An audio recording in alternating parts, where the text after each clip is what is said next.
आपले दोन नेचर आहेत. एक आहे लौकिक, काय आपण आपली दृष्टी, आणि एक आध्यात्मिक दृष्टी. तर लौकिक दृष्टीने जर आपण बघितलं तर आपण आत्मा हा शरीरालाच म्हणतो. म्हणजे आपल्याला आत्मा म्हणजे काय सध्या काहीच माहिती नाही आहे, कारण आपला अनुभव नाही येतात, आपल्याला दिसत नाही आहे. आपल्याला फक्त दिसते काय आहे की आपल्याला दिसतं आहे की माझं शरीर आहे आणि या शरीराच्या ह्या पंचेंद्रियाद्वारे किंवा ज्ञानेंद्रियाच्या मार्फत मी सगळं कामं करतो आहे, एवढंच फक्त आपल्याला दिसतं. म्हणजे आत्म्याचा अनुभव आपल्याला नाही आहे. हां, आत्म्याचं सामान्य ज्ञान आपल्याला आहे. सामान्य ज्ञान आहे म्हणजे कसं की आपल्याला जाणीव आहे, कारण आपण नाहीतर डेड बॉडी झालो असतो, मृतवत झालो असतो. पण आपण चालतो, फिरतो, बोलतो, सगळं करतो, याचं म्हणजे काहीतरी चैतन्य आपल्यामध्ये आहे. तर हे झालं सामान्य ज्ञान. पण आपल्याला विशेष ज्ञान झालेलं नाही आहे, की विशेष रूपाने आत्म्याचं ज्ञान आपलं अजून झालेलं नाही आहे. आपल्याला फक्त सामान्य ज्ञान आहे. आता हे विशेष रूपाने जोपर्यंत आपल्याला आत्म्याचं ज्ञान होत नाही तोपर्यंत आपण असं म्हणायला पाहिजे की खरं ज्ञान आपल्याला झालं नाही आहे. कारण बरेच वेळा आपल्याला कधी वाटतं की हो, काहीतरी आपल्यामध्ये आहे, काहीतरी आपल्यामध्ये काम करत आहे, कोणीतरी आपल्याला संचालित करत आहे, हे आपल्याला बरेच वेळा वाटतं. पण ॲक्च्युली काय आहे ते धरायला आपण जर जेव्हा जातो की आत्म्याला आपल्याला धरायचं आहे, आपण काय करतो, आपण शरीराला धरतो. म्हणजे आपण शरीर किंवा आजचा मी जो काही आहे त्यालाच आपण धरतो आणि त्यालाच आपण आत्मापासून चुकून आत्मा समजतो. पण शरीर आत्मा नाही आहे हे आपण मागच्या क्लासमध्ये बघितलं. मन आत्मा नाही आहे हे आपण बघितलं, कारण हे चेंजिंग आहे. हे शरीर, मन, बुद्धी, हे जे सगळे स्तर आहे हे सदैव चेंज होणारे आहेत सगळे. हे त्याच्यामुळे हा शरीर आत्मा नाही आहे हे पक्का आहे.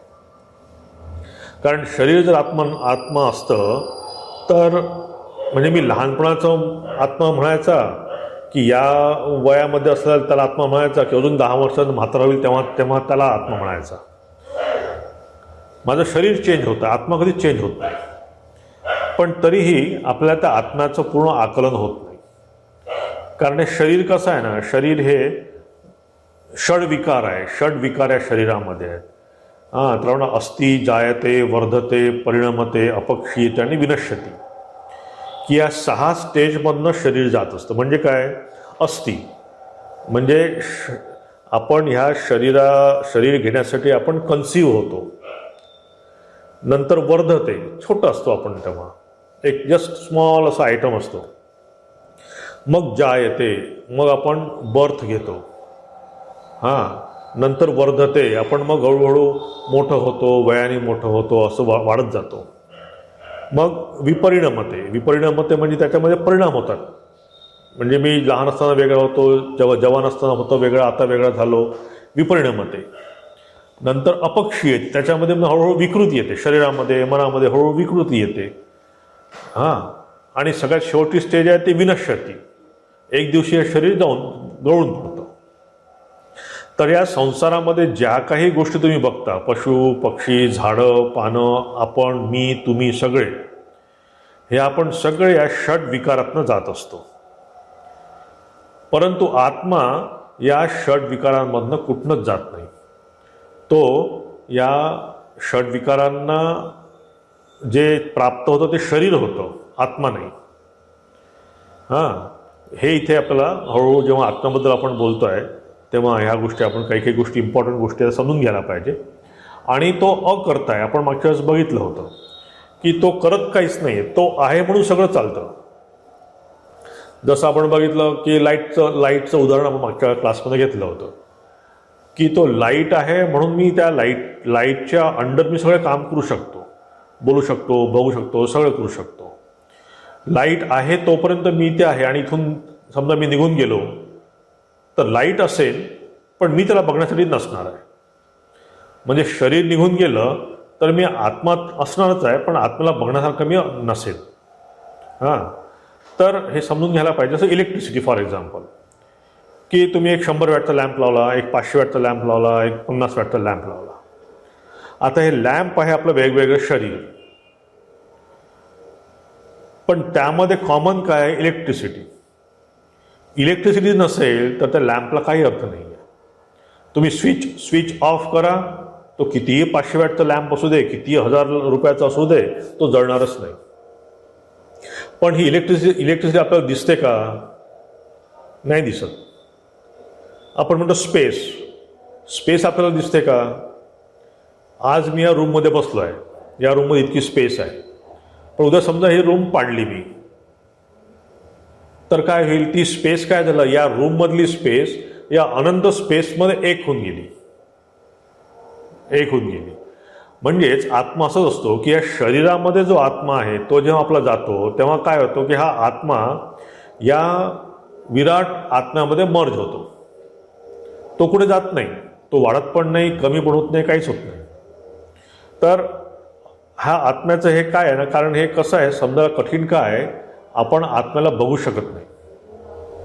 म्हणजे आत्मा हा काय म्हणतात ना की काय म्हणतात निरवयव आहे, त्याला कुठला अवयव नाही आहे. हां, आपण उपासनेसाठी म्हणून अवयव असलेल्या देवांकडे, महापुरुषांकडे, अवतारांकडे आपण बघू शकतो, कारण आपलं माइंड ते टाईम स्पेस कॉजेशनच्या बाहेर जाऊ शकत नाही. त्याला जर काही धरायचं असेल तर त्याला टाईम स्पेस कॉजेशनमध्येच पकडायला पाहिजे. आपल्याला टाईम स्पेस कॉजेशन म्हणजे काय? आपण वेळेच्या व्यतिरिक्त विचार करू शकत नाही. आपण केव्हाही पास्ट, प्रेझेंट, फ्युचर यापेक्षा आपण वेगळा विचार करू शकत नाही. मी तुम्हाला जर म्हटलं की टाईमलेसनेस, याला आपण काहीच म्हणू शकत नाही. टाईमलेस म्हणजे तरी आपण म्हणतो की बाबा अनंत वेळ असेल काहीतरी. अनंत वेळ म्हणजे पण ती लिमिटेड झालीच ना शेवटी. टाईमच्या बाहेर आपण विचार करू शकत नाही, स्पेसच्या बाहेर आपण विचार करू शकत नाही, कारण आपलं माइंड हे जे मन आहे किंवा हे जे इन्स्ट्रुमेंट आपल्याला देवाने दिलेलं आहे हे लिमिटेड आहे. त्याचा तो विचार करू शकत नाही टाईम स्पेस कॉजेशनच्या. पण आत्मा हा त्याच्या बाहेर आहे. तर इथे तेच त्याला आता याप्रमाणे पुढच्या काही श्लोकांमध्ये सांगतायत की तू आता त्या आत्म्यावर लक्ष केंद्रित ठेवून तू या युद्धाकडे बघ. तू जे कर्ण किंवा हे द्रोणाचार्य किंवा हे भीष्माचार्य तू बघतो आहे, हे फक्त तू काय म्हणतात त्याला आकार समज. त्याच्या आत जे आत्मतत्व आहे, त्याच्या आत जो कापूस भरलेला आहे तो फक्त बघ. श्रीरामकृष्णाच्या भाषेत जर बघायचं झालं तर खोळी फक्त वेगळ्या वरच्या, पण आत कापूस एकच आहे. तू कापसावर जर नजर ठेवली तर तू हे युद्ध करू शकशील. हे त्याला या पहिल्या याच्यामध्ये त्यांनी सांगितलं.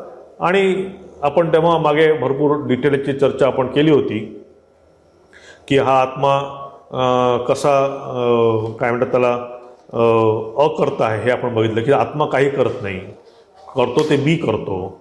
म्हणजे मी माझ्या शरीराने मनाने मी सगळं काम करत असतो आणि आत्मा हा साक्षी असतो.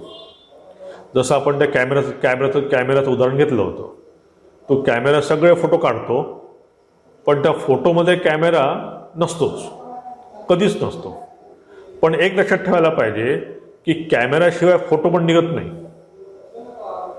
हां, म्हणजेच आत्म्याशिवाय याला बेस नाही आपल्या कुठल्या गोष्टीला. आत्मा आहे, कारण बुद्धिस्ट लोक ह्या आत्म्याला शून्यवादी म्हणतात. म्हणजे आत्मा नाहीच आहे असं त्यांचा विचार आहे, असं त्यांचा विश्वास आहे की आत्म्याला अस्तित्वच नाही आहे ते. पण तसं नाही आहे ते. आत्मा आहे, काहीही नसताना शक्यच नाही आहे. म्हणजे एखादा म्हणजे आपण जे दोरी आणि साप बघितला की दोरी नसेल तर आपल्याला साप पण दिसू शकत नाही. तर दोरी आहे हा मेन गोष्ट, सबस्ट्रॅटम, तो आहे आधार, तो आहे बेस दोरी. तसंच कॅमेरा जरी आपण बघितला तर कॅमेराशिवाय फोटो निघत नाही, पण कॅमेरा त्या फोटोत नसतो, कारण आपण बघू शकत नाही. तसंच त्या आत्म्याचं आहे की आपल्यामध्ये आत्मा आहे, पण त्या आत्म्याला आपण बघू शकत नाही. त्याचं कारण सगळ्यात इम्पॉर्टंट कारण आहे, व्हेरी इम्पॉर्टंट कारण ते आहे की ही इज अ एक्सपिरियन्सर. तो अनुभव करणारा आहे. हां, म्हणजे अनुभव करणं म्हणजे आपण सध्या जेव्हा मी म्हणतो की मी अनुभव करतो म्हणजे मी काय करतो की माझ्या स्वतःच्या माइंडनी मी एखाद्या गोष्टीचा अनुभव घेतो.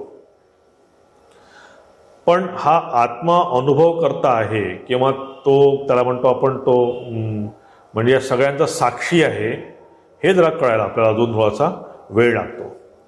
कारण we are not, our instruments are not fit for that, की तो अनुभव करता आहे प्रत्येक गोष्टीतून, प्रत्येक माझ्या प्रत्ययातून आत्माच प्रदर्शित होत आहे हे जरा समजायला आपल्याला अजून वेळ लागतो थोडासा.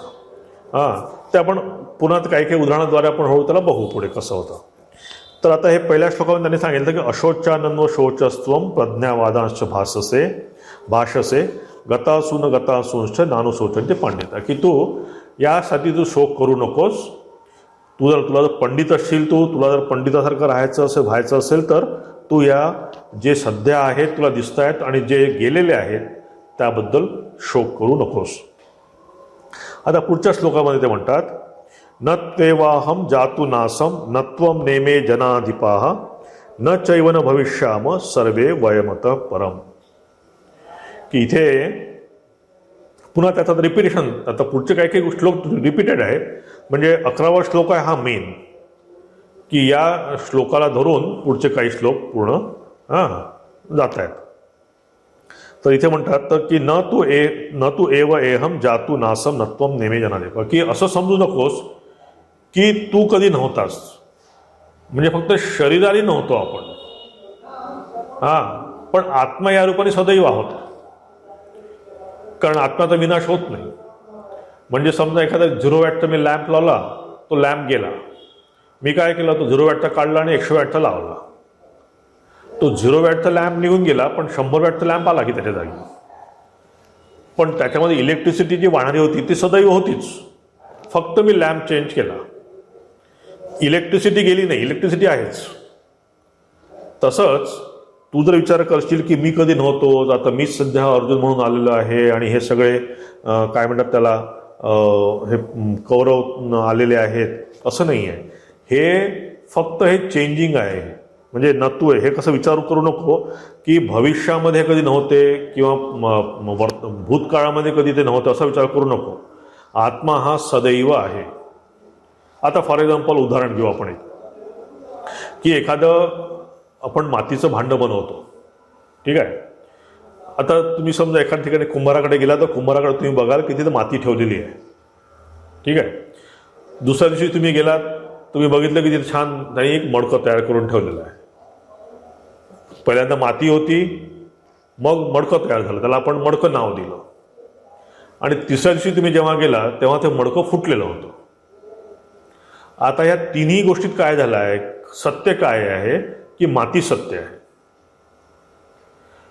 ती याचा अर्थ जेव्हा माती होती, जेव्हा जे भांडण होतं तेव्हा ती माती नव्हती का? तेव्हा माती होतीच, फक्त ती एक्सप्रेस करण्यासारखी नव्हती. तिला काही फॉर्म, नेम आणि फॉर्म नव्हता, त्याला नेम आणि शेप नव्हता, पण माती तर होतीच. मग काय केलं, तुम्ही भांडं तयार केलं मातीचं, त्याला तुम्ही म्हणलं की मडकं, माठ, त्याला तुम्ही नाव दिलं, पण ती माती तर आहेच आताही. पण मातीशिवाय माठ नाही आहे.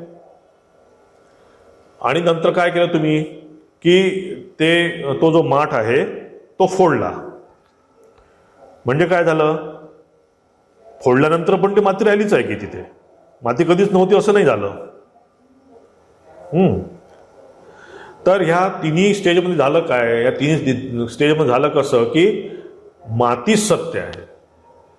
म्हणून ते इथे म्हणतायत की तू असं समजू नको की पूर्वी तू नव्हता, पुन्हा भविष्यकाळात तू राहणार नाही, असं समजू नको. आत्म्याच्या दृष्टीने जर तू बघितलं तर जेव्हा माती होती पडलेली त्याच्या अंगणामध्ये तेव्हा पण माती होती, जेव्हा भांडं केलं तेव्हा पण माती होती, आणि जेव्हा ते फुटलं तेव्हा पण माती होती. तुम्ही सोन्याचं काहीतरी बनवलं, हातात बांगडी बनवली, बांगडी आता ही त्याच्या आधी सोनं होतं, सोन्याचा गोळा होता.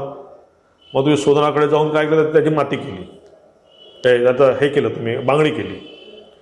आणि दुसऱ्या दिवशी काय केलं, तुम्ही बांगडी मोडून नेकलेस केलं. पण सोनं हे तर तिन्ही स्टेजमध्ये आहे. फक्त झालं काय आहे की नाव आणि चेंज झालंय त्याचं रूप. त्याला पूर्वी आपण फक्त सोनं म्हणत होतो की सोन्याचं बिस्किट म्हणत होतो, आता त्याला आपण सोन्याची बांगडी म्हणतो आहे. आणि नंतर त्याला आपण मोडल्यानंतर पुन्हा म्हणतो की नेकलेस झालाय. फक्त नेम आणि फॉर्म हा चेंज झालाय, पण त्या सगळ्या तिन्ही अवस्थामध्ये ते सोनंच होतं. पाण्याची लाट आली आणि समुद्र. आता ही लाट आपण म्हणतो, पण लाटेमध्ये पण पाणीच आहे. आपण म्हणतो लाट आली आणि लाट गेली म्हणतो आपण, आणि मग काय म्हणतो समुद्र झाला, समुद्र आहे. पण लाट येणं, ती उठणं आणि ती जाणं या तिन्ही काळामध्ये त्यात पाणी सत्य आहे. असं कधीच झालं नाही की ती लाट जेव्हा उठते तेव्हा पाणी नव्हतं, फक्त समुद्रामध्येच पाणी, असं कधी शक्य नाही.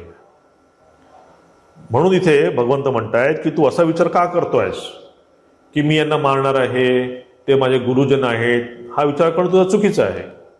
कारण तू असा विचार कर की भविष्यामध्ये आणि भूतकाळामध्ये ते कधी नव्हते, असा तू विचार करू नको. म्हणजेच त्याला सांगतायत भगवंत की तू ह्या सगळ्यांकडे, ज्या कौरवांना तू मारायला निघाला आहे त्या सगळ्यांकडे आत्मदृष्टी ठेवून तू बघ.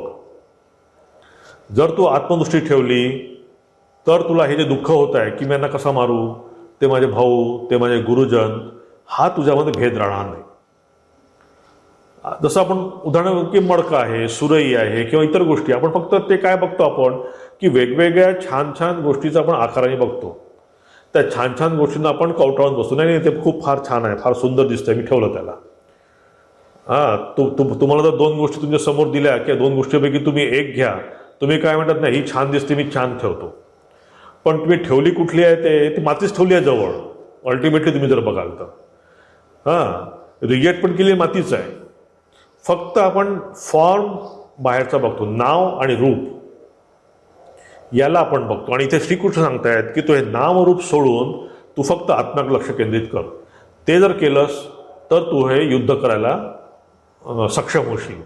त्याचा तिथे दृष्टीचं परिवर्तन करायला प्रयत्न करतायत भगवान की तुझं जे अटिट्यूड आहे हेच आपण आपल्या साधकांनी पण विचार करायला पाहिजे की हा जो अटिट्यूड आहे, हा अटिट्यूड आपण चेंज करायला पाहिजे. आता हा अटिट्यूड कसा चेंज करणार की we have to accept the things. म्हणजे आता मी समजा काय म्हणतात त्याला, हा जो संसार आहे त्याला व्यावहारिक आपण सत्ता म्हणू किंवा व्यावहारिक संसार म्हणू. हा व्यवहार करताना तर इथे त्याला ते अटिट्यूड चेंज करायला सांगतायत भगवंत. आणि म्हणतात की तू असा विचार करू नको की तू म्हणजे पूर्वी ते नव्हते किंवा काय पुढे पण राहणार नाही, असा विचार न करता तू या युद्धाला सुरुवात कर. पुढचा श्लोक आपण बघू. देहिनोस्मिन यथा देहे कौमारम यौवनम जरा तथा देहांतर प्राप्ती धीरस्तत्र न मुह्यती. आता इथे पुढे ते सांगतायत की देहिनोस्मिन यथा देहे कौमारम यौवनम जरा. याच्यापूर्वी आपण बघितलं की ह्या 6 अवस्थेमधनं जो आपण जात असतो, तर या म्हणजे काय म्हणतात त्याला, बाल्यावस्था, कुमार अवस्था, मध्यम अवस्था, जीर्णावस्था आणि नंतर शरीर गळून पडणं.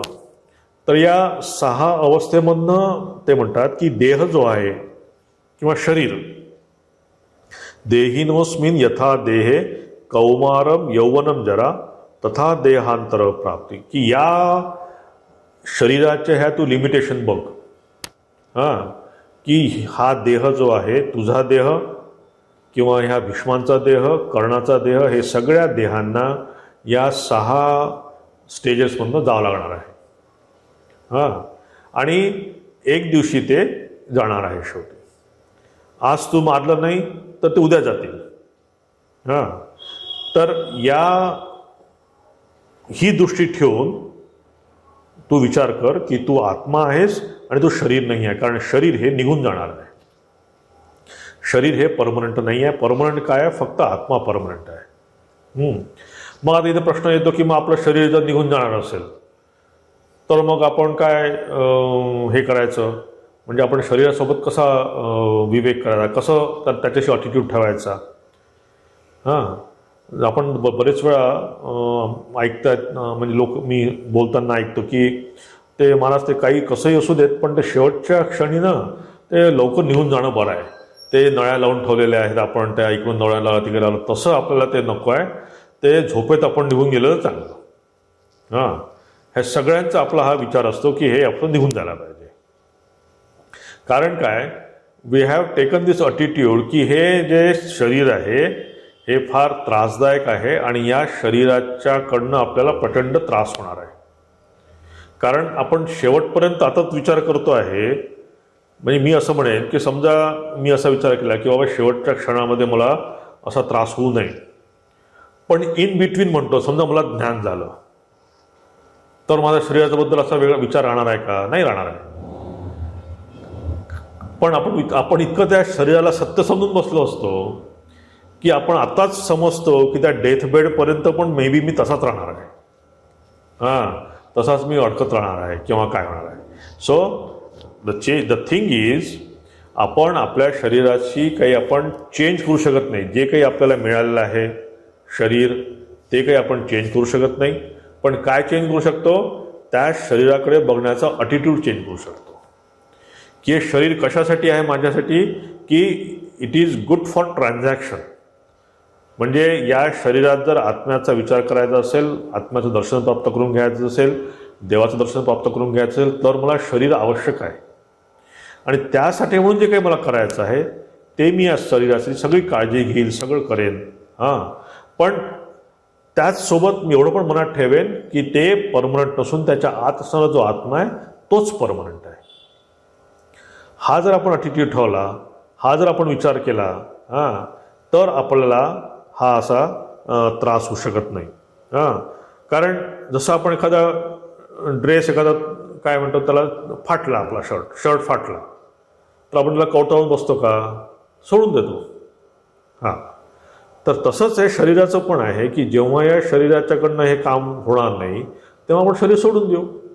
हां, तर एवढा जर आपण विचार त्याच्या मागे ठेवला की हे चेंजिंग आहे त्याच्यामध्ये, म्हणजे बाल्यावस्था, कौमारावस्था, वृद्धावस्था ही अवस्था येणार आहे आणि जोपर्यंत ती येते आहे किंवा ज्या येतनं स्टेजेसनं आपण जातो आहे, तर हे एक आत्म्याचं दर्शन करण्यासाठी म्हणून इम्पॉर्टंट व्हेकल आहे.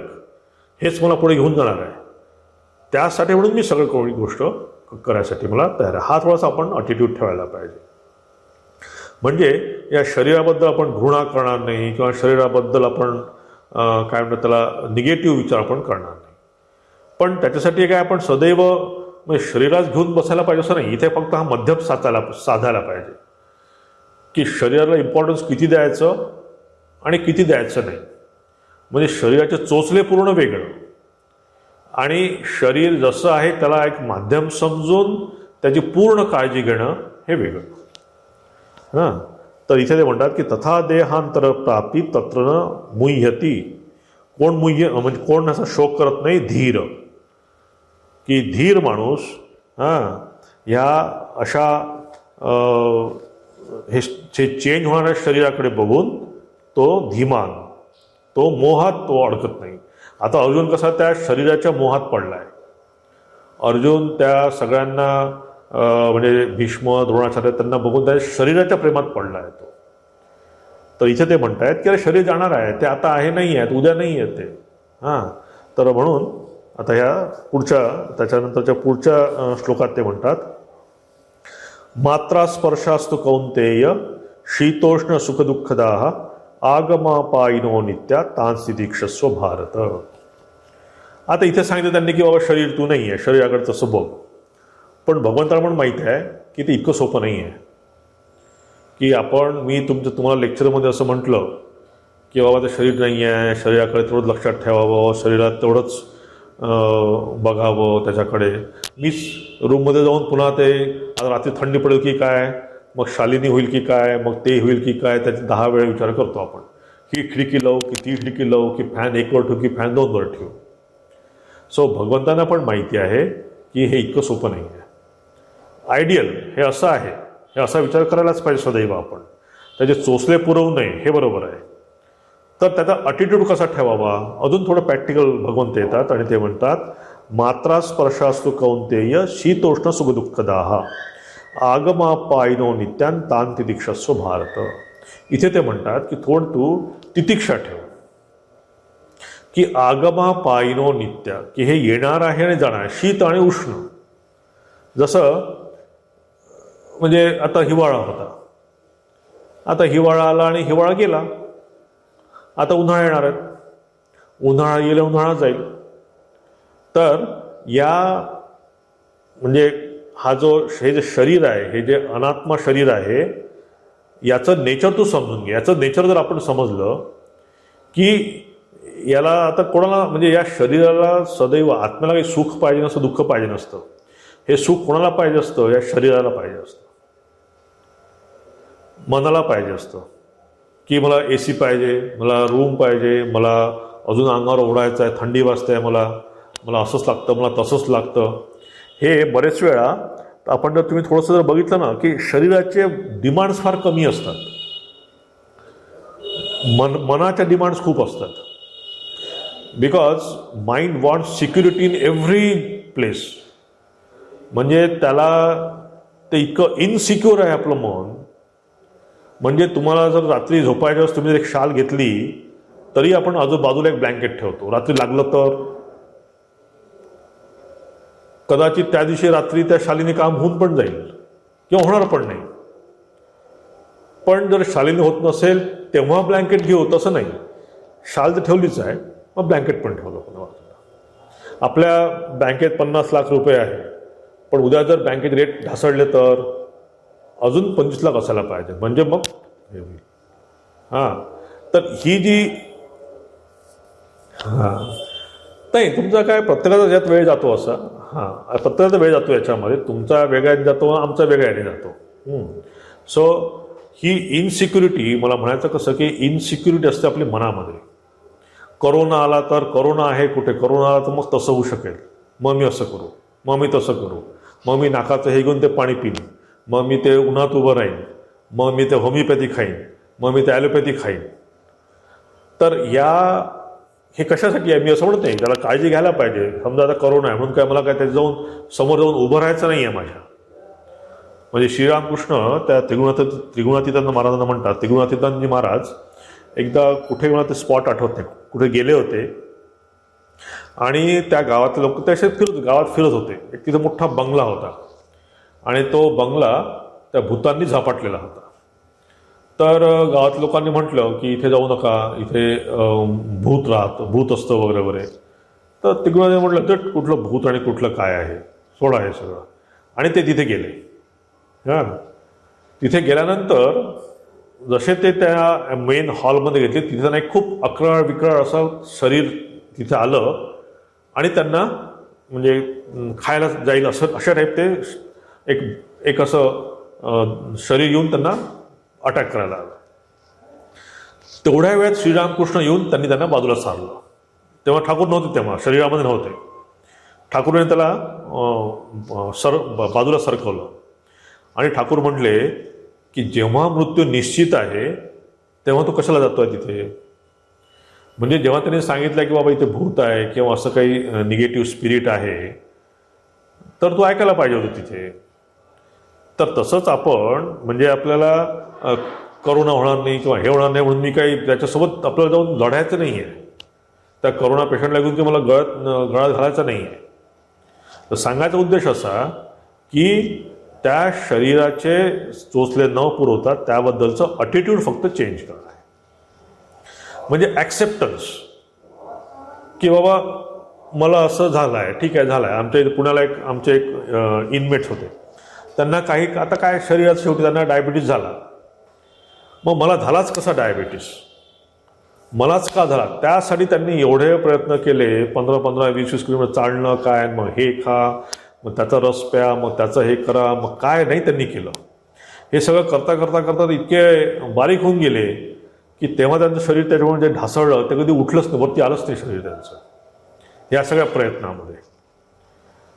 सो ॲक्सेप्ट द फॅक्ट की हे शरीर आहे, हा जो ॲटिट्यूड आहे ॲक्सेप्टन्सचा, हा फार महत्त्वाचा आहे. कारण प्रॉब्लेम्स येणार जीवनामध्ये, आपल्या शरीरामध्ये प्रॉब्लेम येणार, जीवनामध्ये प्रॉब्लेम येणार, हे प्रॉब्लेम येणार आहे. So we have to accept this. हां, तसंच म्हणून ते म्हणतात की मात्रा स्पर्श असतो कौंतेय, की ऊन आहे. ठीक आहे, आता उन्हात आपल्याला थोडंसं आता उपाय नाही, त्यावेळेस गरमी होणारच आहे. हां, तर चेंज युअर ॲटिट्यूड. ठीक आहे, थोडासा फॅन लावायचा प्रयत्न करू, थोडंसं शांत झाडाखाली बसायचा प्रयत्न करू, पण हा हो त्यासाठी करण्यास no point. Accept the fact. तसंच जीवनामध्ये काही काही आपले प्रॉब्लेम येतात. दुःख येतं, सुख येतं, ॲक्सेप्ट. आता आपली तुमच्या बाजूला शेजारी जर समजा असे भांडखोर असतील, ॲक्सेप्ट द फॅक्ट की बाबा माझ्या शेजारचे लोक आहेत माझी भांडतात. You cannot change the neighbour. तुम्ही त्यांना चेंज करू शकत नाही. चेंज काय करू शकता? तुम्ही स्वतः चेंज होऊ शकता. ठीक आहे ना? तर learn to live with the situation. तुम्ही ध्यानाला बसलाय आणि डास येऊन तुमच्या कानापाशी गू करतोय, झालं आपण अपसेट झालो त्याच्यामुळे. अपसेट होणं स्वाभाविक आहे. But rather than running away, learn to live with the situations. की ज्या सिच्युएशनमध्ये आपण आहोत, ज्या मनाच्या स्टेजमध्ये आहोत, ज्या शारीरिक याच्यामध्ये आपण आहे, त्यावेळेस तिथे आपण तसं राहायला पाहिजे. आणि असं करून आपण जर आपलं माइंड स्ट्रॉंग केलं, या सिच्युएशनला सगळ्यांना फेस करून, ह्या आत्म्याकडे लक्ष देऊन, आणि इथून म्हणून म्हणतात की मात्रा स्पर्श असतो. मात्रा स्पर्श, मात्रा म्हणजे इंद्रिय. आता मला समजा खायची म्हणजे खूप काही गोड खायची इच्छा आहे. आता गोड खाल्ल्याने आणि मला समजा डायबिटीस आहे, तर आता हे माझ्या इंद्रियाचा आणि त्या विषयाचा जो संयोग होणार आहे, हा संयोग मला दुःख देणार आहे. पण मला तर स्वीट खूप खायची इच्छा आहे. मग यू हॅव ओनली 2 चॉईसेस. एक तर तुझं डायबिटीस कमी कर किंवा डायबिटीसमुळे दुःख भोग. 2च चॉईस आहे तुमच्याजवळ. गोड खाल्लं की तुम्हाला त्रास होणार, नाही खाल्लं की तुम्हाला दुःख कमी होणार तुमचं. तर you have 2 choices. So life gives choices. त्या चॉईसेसमधनं आपण काय पिकअप करायला पाहिजे, काय घ्यायला पाहिजे, कुठल्या गोष्टीची आपल्याला आवश्यकता आहे, ह्या गोष्टीचा आपण विचार करायला पाहिजे. म्हणून इथे म्हणतात ते मात्रा स्पर्श असतो कौंतेय, शीत उष्ण, आणि म्हणतात सुख आणि दुःख. याचा सगळ्यांना आपल्याला हे आहे, म्हणजे काय म्हणतात त्याला, अनुभव आहे. की आगमा पायीनं, हा पण शब्द फार मस्त आहे. की आगमा पायीनं म्हणजे की येणारं आणि जाणारं, अरायव्हल अँड डिपार्चर. सुख आलं, दुःख आलं, उन्हाळा आला, हिवाळा आला, हिवाळा गेला, पावसाळा आला. So all our life, throughout our life, if we see, की गोष्टी येत असतात आणि जात असतात.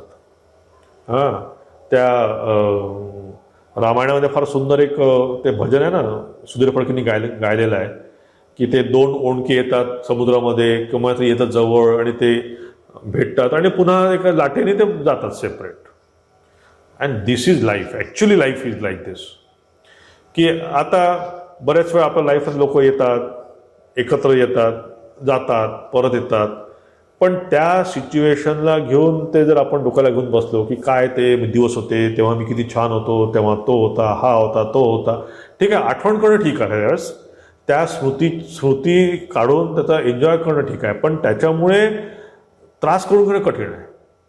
कारण ती सिच्युएशन आता येणार नाही आहे, ती वेळ येणार नाही आहे.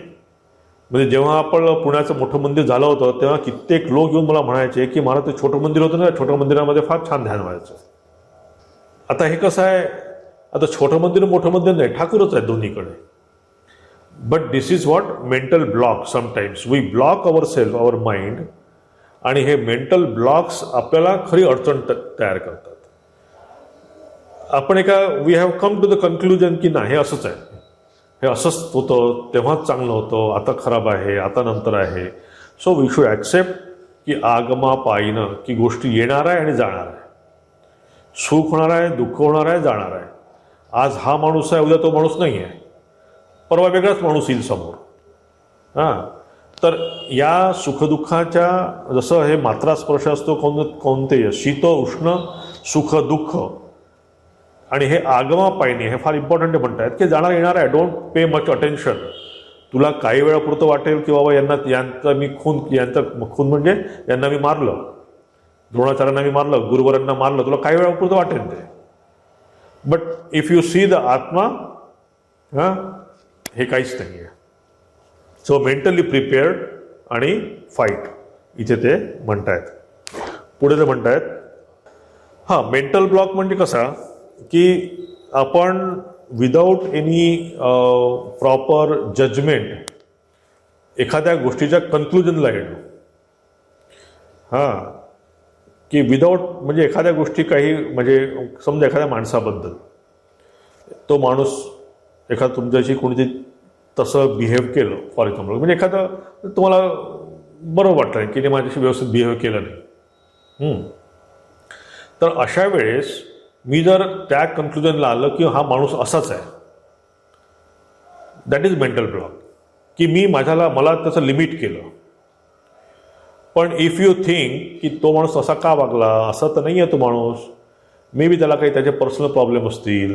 हां, मी हा विचार करायचो केव्हा की मी जेव्हा आगरतलाला म्हणजे प्रिन्सिपल होतो ना कॉलेजमध्ये, तर तेव्हा आमच्याकडे भरपूर टीचर होते. तर टीचर धावत यायचे माझ्याकडे. कधी कधी खूप असे हे हो की महाराज माझ्या मुलाची तब्येत खराब झाली आहे, त्यांनी एक वेळा उलटी केली आहे, मला घरी जायला पाहिजे, फोन आला वगैरे वगैरे. मग मी म्हणालो ठीक आहे, जा. हळूहळू लक्षात आलं की म्हणजे मी कधी त्यांना सोडायचं, कधी विचार करायचा, अरे काय हे सारखं छोट्या मोठ्या गोष्टींना सुट्ट्या मागतात, हां काय हे असं आहे. पण देन आय रिअलाइज की समजा मी त्याच्या जागेवर असतो तर नक्कीच माझं पण मन असं तुटलं असतं. आता मी कोणी म्हणजे बायको मुलं केले म्हणून मला काही तसे काही सेंटिमेंट न ठेवणं हे चुकीचं आहे.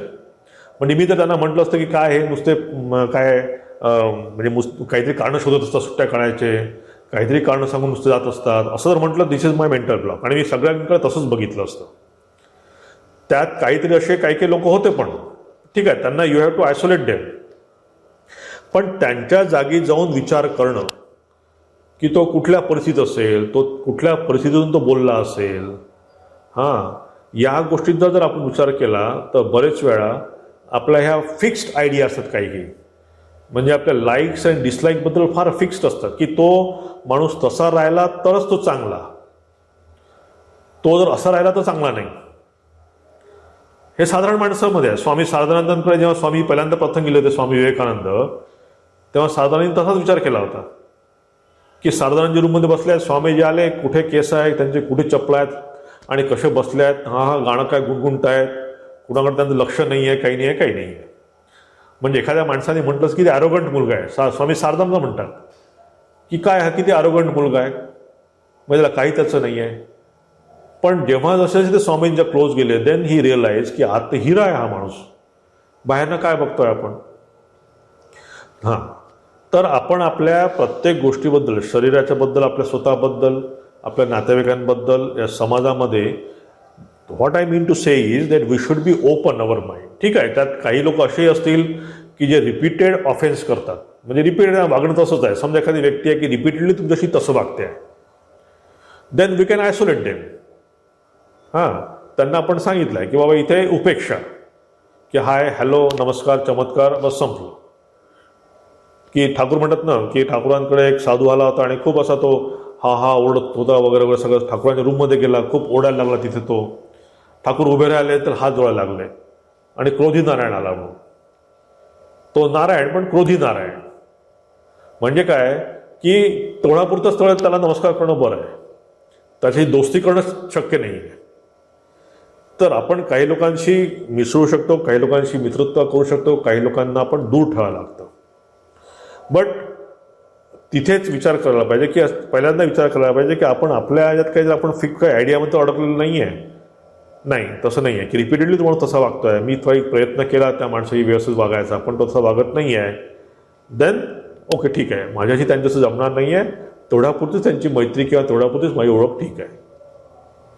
अशा असतात जगामध्ये. तुम्ही प्रत्येकाला तुम्ही सॅटिस्फाय करू शकत नाही.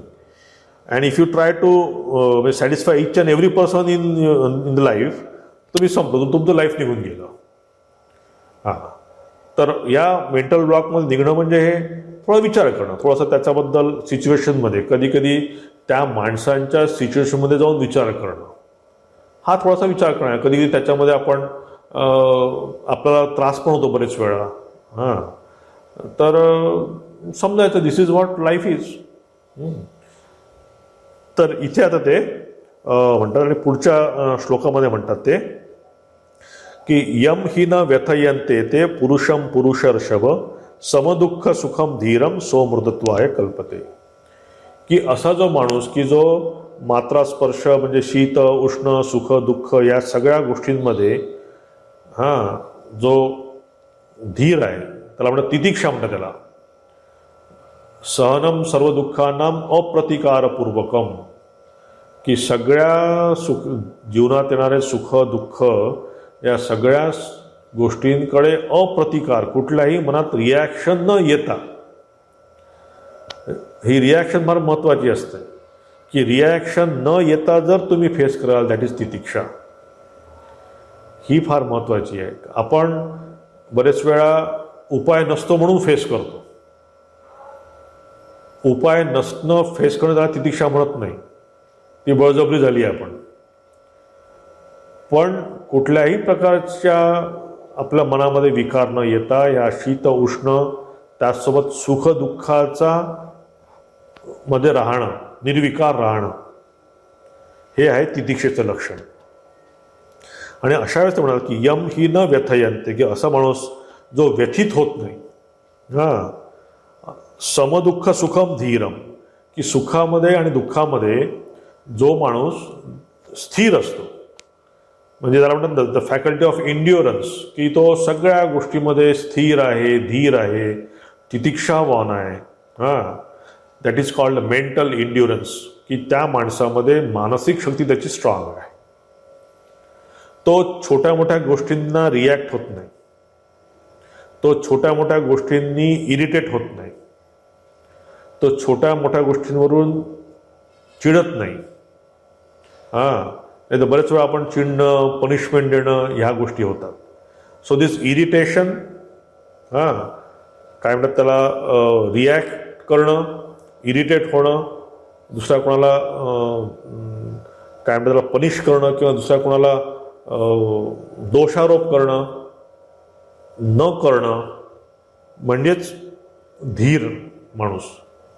की या तो सगळ्या इरिटेशनपासनं, अँगरपासनं जी येणारी म्हणजे या रागात येणारी जी हिंसा आहे त्या सगळ्यांपासनं तो शांत आहे. And this we have to find out की हा पेशन्स आपल्यामध्ये आहे का. सिम्पल ट्रॅफिक लाल लाईट लागला असताना तुम्ही जर बघाल तर ते लोक ते जो व्हाईट तुमचा तिथे मारलेला आहे तो काय झेब्रा क्रॉसिंग, त्याच्या शेवटपर्यंत बाईक असते, एकदम बिलकुल शेवटपर्यंत.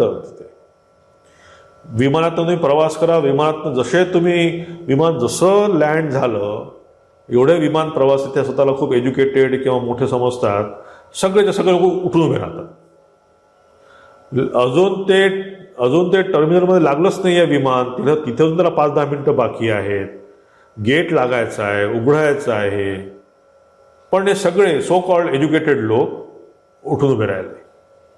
So this patience is eroding now. हळूहळू आपल्या या त्याला आपण काही नाव द्या, कसंही नाव द्या, हे एन्ड्युरन्स जो आहे हा तुमच्या आईवडिलांमध्ये बघा, माझ्या आईवडिलांमध्ये बघतो, त्यांच्या आईवडिलांमध्ये बघा, हा एन्ड्युरन्स हळूहळू जनरेशन टू जनरेशन हळूहळू कमी व्हायला लागला आहे. म्हणजे शारीरिक आणि मानसिक दोन्ही याच्यावर तुम्ही थोडं तुमच्या एखाद्या म्हणजे तुमचा नातेवाईक छोटा मुलगा असेल त्याला बघा, त्याला काही दिवस तो बघा कसा हे करतो, म्हणजे अपसेट होतो की मला हे दिलं नाही, मला ते दिलं नाही, मला हे केलं नाही, मला ते केलं नाही. तुमच्या शाळेमध्ये येणारे मुलं किंवा तुमच्या ट्युशन येणारे मुलं बघा, त्यांचा इंड्युरन्स बघा. आणि लहान मुलं बघा, आधीची पूर्वी बघा 4-4, 5-5 करून पायी शाळेत जातात. लहानपणी जाणार बिचारे इथपर्यंत, येणार परत चालत, आणि कोणी त्याच्यासोबत आई नाही आहे की त्याच्या मागे धावत्या, बाबा हे खा, तू शाळेतून फार थकून आला असशील. कोणीच आई नाही. बिचारा त्याला पुन्हा घरात कामं करावं लागतात. मुलगी असेल तर पुन्हा तिला चुलीपाशी बसून ते फुंकणी धरून बसावं लागतं की जरा ती चूल पेटवायची आहे. तर त्यांचा एन्ड्युरन्स आणि आपला एन्ड्युरन्स हा म्हणजे खरोखर संपला आहे. आता हा एंड्युरन्स कुठपर्यंत आला आहे? आध्यात्मिक लाईफपर्यंत. We want fast. स्वामीजी पटकन सांगा ते काय ध्यान बिन काय असतं, मला तो योगा सांगा पटकन. बिलकुल. म्हणून स्वामींच्या त्या योगाकडे लोक फार इन्स्टंट जातात. हां, म्हणून स्वामींच्या राजयोगाची भरपूर आम्ही जेव्हा ते पुस्तक विकायला जायचो तेव्हा राजयोग वॉज फेमस. राजयोग द्या म्हणजे ही क्रिया करा, ती क्रिया करा, म्हणजे तुम्हाला काहीतरी झालं, काहीतरी मिळालं. तर हा हळूहळू आपला जो काय म्हणतात त्याला, तो एन्ड्युरन्स आहे, तो एन्ड्युरन्स हळूहळू आपला कमी व्हायला लागला आहे शरीराच्या लेवलला. तर हा एन्ड्युरन्स जो आहे हा शारीरिक, मानसिक आणि आध्यात्मिक लेवलवर पण असायला पाहिजे. की मी ही क्रिया करतो, मी ती क्रिया करतो, मी या बाबाजींकडे गेलो, त्या बाबाजींकडे गेलो, त्या यांच्याकडे गेलो, ते हा योग शिकवतात, तो योग शिकवतात. अरे 50 ठिकाणी तुम्ही जाता आहे, पण त्यांनी एक काहीतरी करा ना. म्हणजे 10 ठिकाणी आपण ते पाणी विहीर खोदायचा प्रयत्न करतो आणि 10 ठिकाणी फक्त उकरून ठेवतो आपण. एकाही ठिकाणी आपण खोल गेलेलो नसतो आणि पाणी लागत नाही आपल्याला, आणि ओरडतो की पाणी लागत नाही आहे, म्हणतो की पाणी मिळत नाही आहे. मग म्हणतो हा चुकीचा आहे, मग तो रस्ता चुकीचा आहे, मग कर्मयोग चुकीचा आहे, ज्ञानयोग चुकीचा आहे, ते स्वामीजी चुकीचे आहे, मग महर्षी योगी चुकीचे आहे, मग ते वेग सगळे चुकीचे म्हणतो आपण. पण जर हे सातत्याने प्रयत्न करून तुम्ही म्हणजे दीर्घकाळ नैरंतर्य सत्कारा आसेवित योगशास्त्रात म्हटलेलं आहे. नैरंतर्य म्हणजे सकाळी केलं संध्याकाळी केलं नाही असं नाही आहे, आता केलं उद्या केलं असं नाही आहे. नैरंतर्य, continuous in your life you are doing this. नैरंतर्य दीर्घ काळ. एकच म्हणजे आता किती 2 वर्ष केलं हो मी तरी झालं नाही माझं काहीच.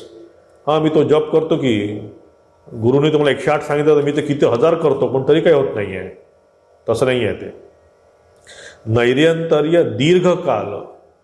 आणि शेवटी म्हणतात ते सत्कारा आसेवित. सत्कारा आसेवित म्हणजे श्रद्धेने, त्याच्यामध्ये आस्था ठेवून.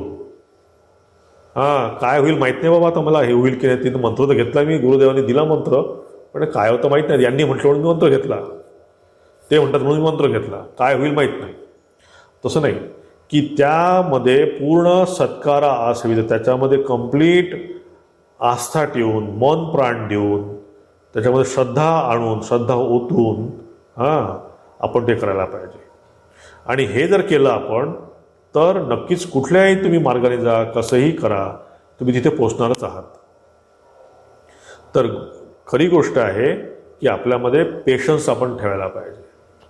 म्हणजे मॅक्सिमम आपल्यामधले लौकिक गोष्टीवर दुःख बघा किंवा आध्यात्मिक गोष्टीवरती दुःख बघा. पेशन्स नाही आहे. We want immediate result. मी आत्ता मेसेज पाठवला, अरे त्यांनी काही बघितलंच नाही मेसेज अजून माझा. अरे मी मगापासून 1 तास झाला तरी मी मेसेज त्यांना पाठवला, पण त्यांना उत्तर दिलं नाही आहे. अरे तो त्याचा विचार आहे किंवा उत्तर द्यायचं काय नाही. Y you get impatient.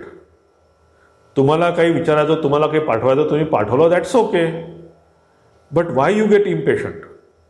तो हा जो प्रत्येक मुद्दा उदाहरण काय देतोय की इतक्या छोट्या छोट्या गोष्टीमध्ये आपण हे होतो. आमचे मुलं, आम्ही इथे 1 तास त्यांना इथे कम्प्युटर क्लासने बसवतो. आमच्या नकळत किती वेळा त्यांच्या बॅगेमध्ये हात जातो, मोबाईल जस्ट काढून बघतात. ते गुपचूप तो जातो बॅगमध्ये, हात काढतात, मोबाईल पटकन बघून घेतात, पटकन पुन्हा ठेवून देतात.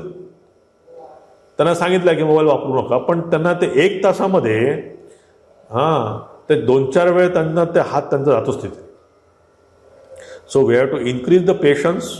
ह्या अशा चटकेसारखी गोष्ट होणाऱ्या नाही आहेत. ह्या सगळ्या गोष्टी समजून घेऊन आपण विचार करायला पाहिजे. माझ्या स्वतःच्याबद्दल, माझ्या अवतीभोवती असणाऱ्या लोकांबद्दल. We cannot change anybody. तुमच्या शेजाऱ्याला तुम्ही चेंज करू शकत नाही, ना त्या ऑटो रिक्षावाला चेंज करू शकत. तो ऑटो रिक्षा भाडं जास्त का घेतलं, कमी ते असेच वागतात, तसेच वागतात. It's not use. So put some shock absorber. म्हणजे बघा, मोठ्या ज्या गाड्या असतात ना, मोठ्या खूप किमतीच्या गाड्या असतात, त्या गाड्या खूप महाग असतात. का महाग असतात की तुम्ही खड्ड्यातनं जरी गेला तरी तुम्हाला आत बसल्या माणसाला धक्का लागत नाही. तुम्ही साध्या एखाद्या ऑटो रिक्षामध्ये जा, तुम्हाला खूप असे धक्के बसतील. आणि एखाद्या मर्सडीजमध्ये मोठ्या कारमध्ये जा, तुम्हाला खूप कमी धक्के बसतील त्याच रस्त्यावर. So why? बिकॉज त्या सस्पेन्शन जे असतं ते सस्पेन्शन त्यांचं खूप स्ट्रॉंग आणि चांगलं असतं. तसंच आपण आपल्या मनाला पण असे शॉक ॲब्सॉर्बर लावायला पाहिजे की काही गोष्टी येतील, there is something that which can absorb this.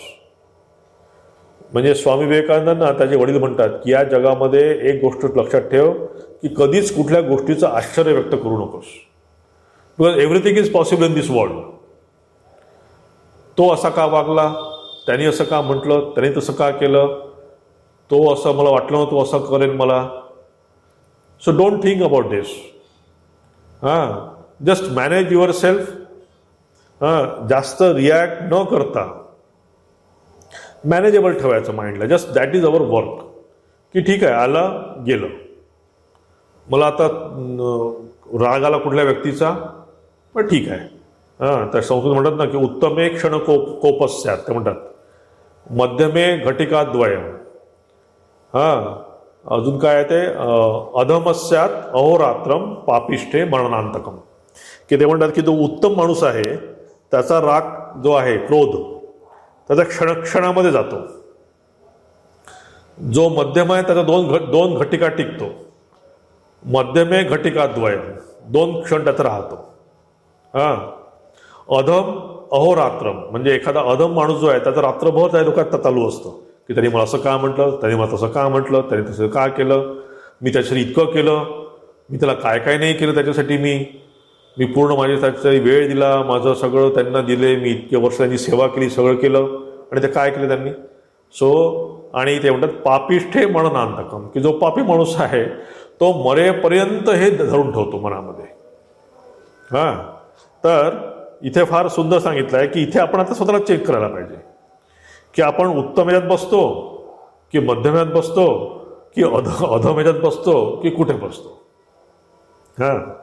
So the point is की इथे आपण आपल्याला मॅनेजेबल कंडिशनमध्ये कसं माइंड राहील. कारण जोपर्यंत आपलं मन थोडं स्थिर नाही आहे, जोपर्यंत आपलं मन सम्यक नाही आहे, जोपर्यंत ते शांत नाही आहे, तुम्ही कुठलीच आध्यात्मिक साधना करू शकत नाही.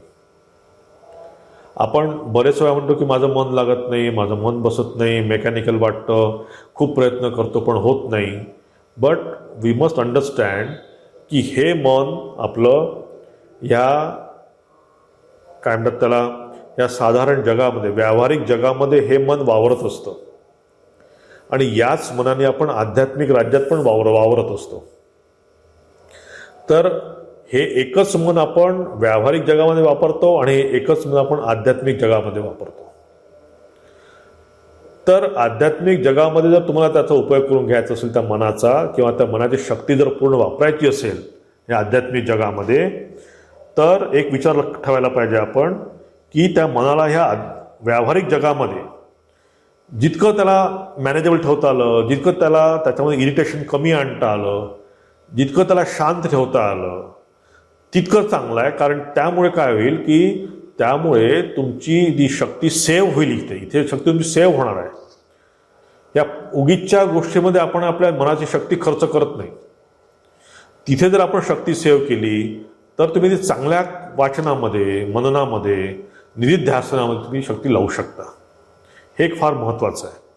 आपल्या या लाईफमध्ये जर डिसिप्लिन नसेल, म्हणजे सगळ्याच गोष्टींवर, म्हणजे इव्हन आपल्या काय मी तर म्हणेन जे आपलं घर आहे किंवा जे रूम आहे तिथे तर व्यवस्थित सगळ्या गोष्टी व्यवस्थित जागेवर सगळ्या, कारण डिसिप्लिन स्टार्ट्स फ्रॉम देअर. आणि ह्या कर्माच्या मागची फिलॉसॉफीच ती आहे की कर्म का करायला सांगतात पहिल्यांदा, की कर्माने तुमचं मन डिसिप्लिन होतं. आता हे आपले हे मोठे मोठे हे आहेत का यज्ञ संकल्पना आहे आपल्या वेदांमध्ये, त्या कशा आहेत की तुला तसंच करायला पाहिजे. तू स्वतःच बुद्धी चालवू नको की हे अशीच वेदी असायला पाहिजे, अशाच तिथे आहुत्या द्यायला पाहिजे, याच दिशेकडे बघायला पाहिजे, याच देवतेला दिल्या पाहिजे, की हे का असं बंधन आहे त्याच्यामध्ये की त्याच्यामुळे तुम्हाला शरीराला आणि मनाला त्या प्रॉपर वेनी काम करायची हॅबिट लागते, सवय लागते.